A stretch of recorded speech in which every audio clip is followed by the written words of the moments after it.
પર્વની ભવ્ય ઉજવણી. જુલુસે મોહમ્મદીમાં ઉમટ્યો માનવ સાગર.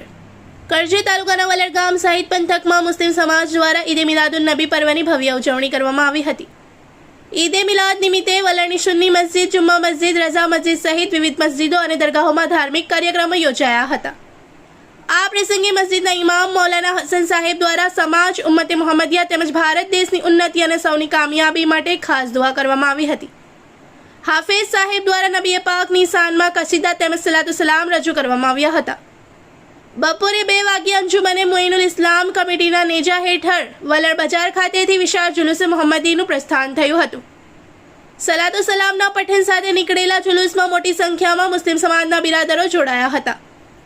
નગરના વિવિધ વિસ્તારોમાંથી નીકળેલા જુલુસ મુખ્ય બજારમાં એકત્ર થતા સમગ્ર વિસ્તાર માનવ સાગરમાં ફેરવાઈ ગયો હતો. जुलूस दरमियान हुजूर की आमद मरहबा, सरकार की आमद मरहबा सहितना नारा गूंजी उठता समग्र वातावरण इसके रसूलથી गूंजी उठ्યું હતું. जुलूस विविध વિસ્તારોમાં પહોંચ્યા બાદ હઝરત મોહમ્મદ પૈગંબર સાહેબના મોએ મુબારક એટલે કે બાલ મુબારકની ઝિયારતનું પણ આયોજન કરવામાં આવ્યું હતું. ઈદે મિલાદના સમગ્ર કાર્યક્રમ દરમિયાન કોમી એકતા અને ભાઈચારાની ભાવના જોવા મળી હતી. કાર્યક્રમ શાંતિપૂર્ણ રીતે સંપન્ન થાય તે માટે કરજણ પોલીસ સ્ટાફ તેમજ જીઆરડીના જવાનો દ્વારા ચુસ્ત બંદોબસ્ત ગોઠવવામાં આવ્યો હતો.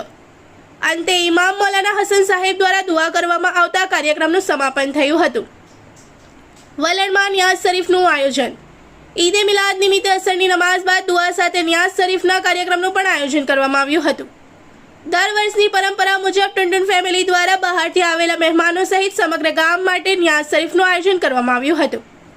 કાર્યક્રમમાં મોટી સંખ્યામાં લોકો ઉપસ્થિત રહ્યા હતા. નિયાઝ શરીફના પ્રસંગે વિવિધ વર્ગના લોકો તેમજ ગરીબ પરિવારો દ્વારા ટુંડુન ફેમિલી માટે દુઆઓ કરવામાં આવી હતી. અંતે નિયાઝ શરીફનો કાર્યક્રમ પણ શાંતિપૂર્ણ માહોલમાં સંપન્ન થયો હતો. સમગ્ર ઉજવણી દરમિયાન વલણમાં ધાર્મિક આસ્થા સાથે ભાઈચારો, કોમી એકતા અને શાંતિનો માહોલ જોવા મળ્યો હતો. रिपोर्टर तस्लीम पीरावाला.